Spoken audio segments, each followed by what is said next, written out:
إله إلا الله. مفتی صاحب کیا جنت میں بھی نکاح کا سلسلہ ہوگا, بچے پیدا ہوں گے؟ جنت میں بچے بھی پیدا ہوں گے, نکاح نہیں ہوگا, کیونکہ جو عورتیں آپ کو ملیں گی وہ آلریڈی آپ کی رجسٹرڈ بیوی ہوں گی. سمجھ رہے ہو نا؟ ہاں یہ کہہ سکتے ہیں بھائی نکاح ہوتا تو اچھا تھا, ہم کہیں کوئی سیٹنگ میں پسند آ جائے, تو وہاں سیٹنگ کا سیٹ اپ نہیں ہے. وہ اللہ نے اتنی خوبصورت عورتیں بنائی ہیں, جب آپ کو وہ ملیں گی آپ بولیں گے اللہ قبول ہے, پہلے سے قبول ہے. تو وہ اتنی خوبصورت عورتیں ہوں گی جنت میں. اللہ لے جائے ہمیں. حرکتوں سے تو نہیں لگتا کہ کوئی جنت میں جائے گا, لیکن بہرحال, کیونکہ بھائی دیکھو اللہ نے عیاشی کے لیے جو جنت پیدا کی ہے, اور فری میں نہیں, جو اس کی قیمت ادا کر کے آئے گا, تو مالا عین الرات وہ اللہ ہے. وہ ایسی عیاشی دے گا کہ نہ کسی آنکھ نے دیکھی نہ کسی کان نے سنی, تو وہ دے گا ایسی ہے. اس نے کہا ہے کہ فلات, دیکھو قرآن کے الفاظ, تتجافا جنوبہم عن المضاجع, کہ ہمارے نیک بندے رات کو ان کے بستر پہلوؤں سے جدا ہوتے ہیں اور مصلی پہ کھڑے ہو کر اللہ کو پکارتے ہیں. یدعون ربہم خوفا وطمعا, جہنم کے خوف سے اور جنت کی لالچ میں ہمیں پکارتے ہیں. اب لوگ ان کو صوفی سمجھتے ہیں, یار یہ صوفی پتہ نہیں مولوی یہ کس ٹائپ کے لوگ ہیں. چلو رات کو آدمی بزنس کے لیے اٹھے, کوئی کانٹیکٹ پکڑنا ہے اس نے, کوئی شپ آ رہا ہے یو کے سے, اس کا وہاں رات کو, ہمارے حساب سے جب رات ہوتا ہے وہاں مارکیٹیں کھلی ہوتی ہیں, بزنس کر رہا ہے, سب کچھ ٹھیک ہے, اس کے لیے نیند قربان کرتا ہے آدمی. لیکن یہ رات کو بستر کو چھوڑ دیتے ہیں, گرم بستروں کو, اور نیند قربان کر کے اللہ کے سامنے مصلی پہ کھڑے ہو کے اس کی عبادت کرتے ہیں, کیونکہ تنہائی میں کہتے ہیں یہ زیادہ اچھا موقع ہے اللہ کو راضی کرنے کا. دن میں تو لوگ ہوتے ہیں نا, تو دل نہیں لگتا عبادت, یہ بہترین موقع ہے.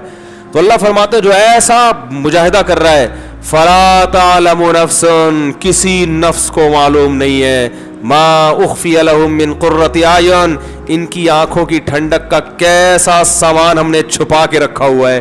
چھپانے کا لفظ بڑا مزیدار ہے, کیونکہ چھپاتا نہیں نا تو ساری دنیا رات کو اٹھ کے یہی کر رہی ہوتی, گناہوں کی معافی مانگ رہی ہوتی, اللہ سے جنت مانگ رہی ہوتی. اللہ کہتے ہیں چھپا دیا ہے, اس لیے 5-6 آدمی اٹھے ہوئے ہیں, ٹھیک ہے نا, پوری دنیا میں بہت تھوڑے لوگ ہیں, اور وہ بھی جو دنیا میں بیوقوف سمجھے جاتے ہیں, جن کو ان کی بیوی پریشان کر رہی ہے کہ عجیب قسم کا آدمی سے ابا نے شادی کرا دی ہے بھائی. کل تو لوگ جمع کرنے میں لگے ہوئے ہیں, آپ اللہ کے لیے خرچ کرتے ہو. یطعمون الطعام علی حبہ مسکینا ویتیما واسیرا, کیا الفاظ ہیں قرآن کے. فرمایا کہ یہ قیدیوں کو کھلاتے ہیں, غریبوں کو کھلاتے ہیں, رشتہ داروں کو کھلاتے ہیں, خرچ کرتے ہیں, یعنی کھلانے کا مطلب ہے. اور کہتے ہیں انما نطعمکم لوجہ اللہ لا نرید منکم جزاء ولا شکورا, ہم تمہیں خوش کرنے کے لیے نہیں کھلا رہے, اللہ کو خوش کرنے کے لیے کھلا رہے ہیں. انا نخاف من ربنا یوما عبوسا قمطریرا, ایک دن بڑا سخت میدان حشر کا آنے والا ہے, ہم تمہیں اس لیے کھلا رہے ہیں کہ آج تمہاری پریشانیوں کو ہم دور کریں گے, تو کل اس میدان حشر میں اس کا حوالہ دے کے اپنی ٹینشنیں ختم کروائیں گے. بات آ رہی ہے سمجھ میں؟ یہی وہ جذبہ تھا جو قرآن سے ان کو موٹیویشن ملی, کہ حضرت عمر جیسا سخت دل انسان اسلام لانے کے بعد اتنا نرم ہو گیا کہ خلیفۃ المسلمین ہے, 22 لاکھ مربع میل کے حاکم ہے, اور راشن کندھوں پہ ڈال کے غریبوں کو تلاش کر رہے ہیں بھائی. لوگ کہہ رہے ہیں آپ یہ بوری ہمیں دے دیں, کہہ رہے قیامت کے دن میرا بوجھ تو ہی اٹھائے گا, اگر قیامت کے دن تو میرا بوجھ اٹھا سکتا ہے تو میں اٹھا لوں. یہ جذبہ پیدا کر دیا حضرت عمر جیسے شخص کے دل میں. تو جنت میں اللہ نے بڑا عیاشی کا سامان رکھا ہے, ان میں ایک ایٹم کیا ہے, حوریں بھی ہیں. سمجھ رہے ہو کہ نہیں سمجھ رہے؟ تو وہ اللہ نے رکھی ہیں بھائی. جو لبرل لوگ ہیں وہ حوروں کا مذاق اڑاتے ہیں, ہمیں تو چاہیے بھائی حوریں, سیدھی سی بات. وہ تو اڑاتے ہیں, یہ لبرل لوگ ہیں نا, بڑا مذاق اڑاتے ہیں, حوروں کے لالچ میں مولویوں نے چکر میں ڈالا ہوا ہے. آپ خود دنیا میں عورتوں کے چکر میں ہو, حرام. عورت کے بغیر آپ کا گزارا نہیں ہے. نائٹ کلبوں میں بھی آپ جاتے ہو, دوستیاں بھی لگاتے ہو, ٹھرکی ہو آپ. حقیقت ہے کہ اللہ کی وعدوں پر ایمان, حالانکہ غور کرو تو آپ کو اللہ کی باتوں کا یقین آ جائے گا, تو پھر جب یقین آئے گا تو صبر کرنا پڑے گا نا, وہ صبر آپ سے ہوتا نہیں ہے, تو آپ ہو ٹھرکی. تو صبر جو کرتے ہیں جو ٹھرکی نہیں ہوتے, ان کو اللہ نے کہا ہے کہ تمہیں یہ سب چیزیں, کیونکہ جو صبر وہی کر سکتا ہے جو ٹھرکی نہ ہو. جو ٹھرکیوں سے صبر ہوتا ہے بھائی, وہ تھوڑی کہنا ہے جنت پتہ نہیں کس نے دیکھی یار, ابھی مزے اڑاؤ. تو یہ لبرل لوگ حوروں کا بڑا مذاق اڑاتے ہیں کہ مولویوں نے حوروں کے چکر میں ڈالا. بھائی مولویوں نے ڈالا, یہ تو اللہ نے ہمیں بتایا ہے. تو ہمیں تو بھائی حوریں آخرت میں چاہیے. کیا خیال ہے بھائی؟ تو ہمیں تو چاہیے بھائی. آپ اڑاتے رہو, قیامت کے دن آپ کہہ دینا اللہ ہمیں نہیں چاہیے, ہم کہیں گے اللہ ہمیں تو دنیا میں بھی چاہیے تھی وہاں تو ملی نہیں, یہاں ہمیں بہرحال چاہیے. تو لیکن وہ اعمال بھی اللہ ہمیں اس کی توفیق دے, اس کے لیے روزے رکھنے پڑتے ہیں, اس کے لیے نظر کی حفاظت کرنی پڑتی ہے, اس کے لیے بوڑھی ماں کی اف کو برداشت کرنا پڑتا ہے. حدیث میں آتا ہے, کیا عجیب الفاظ ہیں یار, صحیح مسلم کی حدیث ہے, جس کو غصہ آیا نا اور اللہ کے لیے پی گیا اس کڑوے گھونٹ کو, پینے کا حکم بڑوں کے سامنے ہے نا بھائی, ہر جگہ پینے کا حکم تھوڑی ہے غصہ, باپ پہ غصہ آ رہا ہے, ماں پہ غصہ آ رہا ہے, بیوی پہ ناجائز غصہ آ رہا ہے, اللہ کی خاطر اس کڑوے گھونٹ کو وہ پی گیا.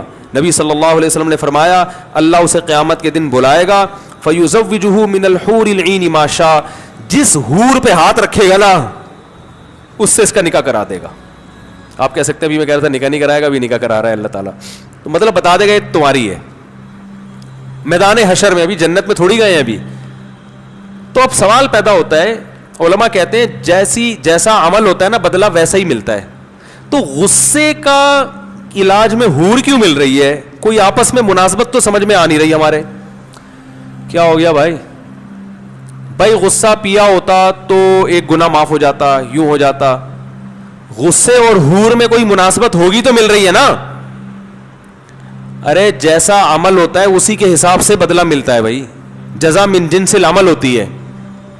تو علماء کہتے ہیں سوال یہ پیدا ہوتا ہے, غصے کی ماں, بوڑھی ماں چیخ رہی ہے, آپ کو غصہ آ رہا ہے مگر آپ صرف اس لیے برداشت کر رہے ہو کہ یہ میری کیا ہے ماں, اور ماں کی غلطی کو بھی برداشت, باپ نے غلط کیا آپ کے ساتھ, غصہ آ رہا ہے کہ میں زبان چلاؤں, لیکن یار باپ ہے, اس کڑوے گھونٹ کو آپ نے, قزم کے الفاظ ہیں, قزم کہتے ہیں نگلنا, بڑی مشکل سے وہ کڑوا گھونٹ غصے کا آپ باپ کے سامنے نگل گئے.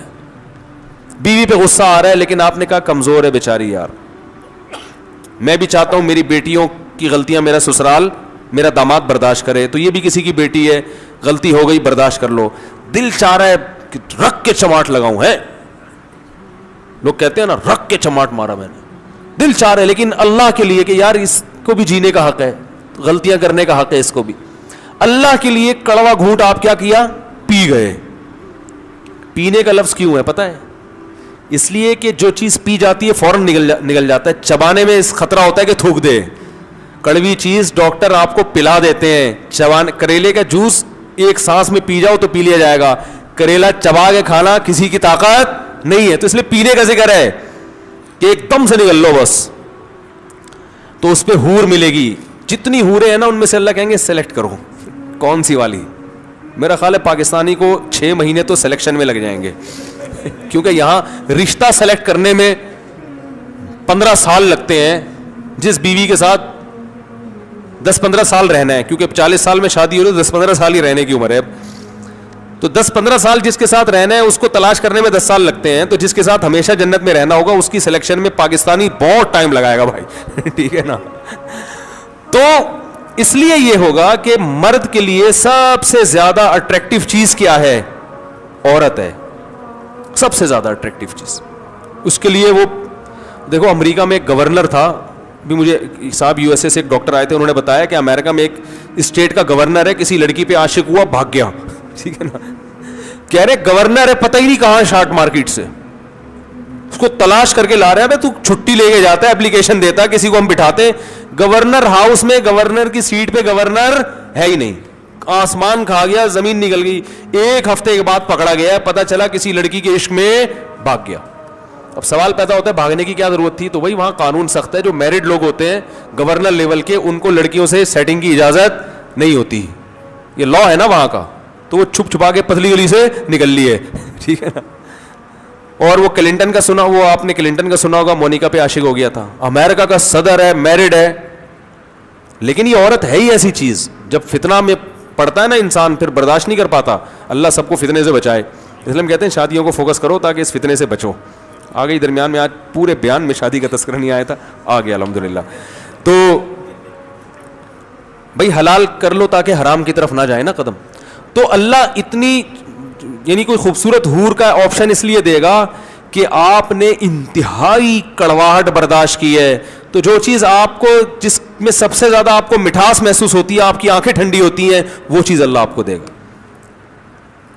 لوگ کہتے ہیں مٹھاس تو حلوے میں زیادہ ہوتی ہے, تو حلوہ کھلانا چاہیے تھا اللہ کو. تو میں کہتا ہوں ٹھیک ہے, آپ کو کہیں شادی کا دل چاہ رہا ہے, لڑکی کے والد کہیں بھائی میری بیٹی سے شادی کے بجائے تم یہ حلوہ کھا لو, یہ گاجر کا حلوہ بڑی محنت سے بنا ہے, کھا لیں گے ہے بھائی؟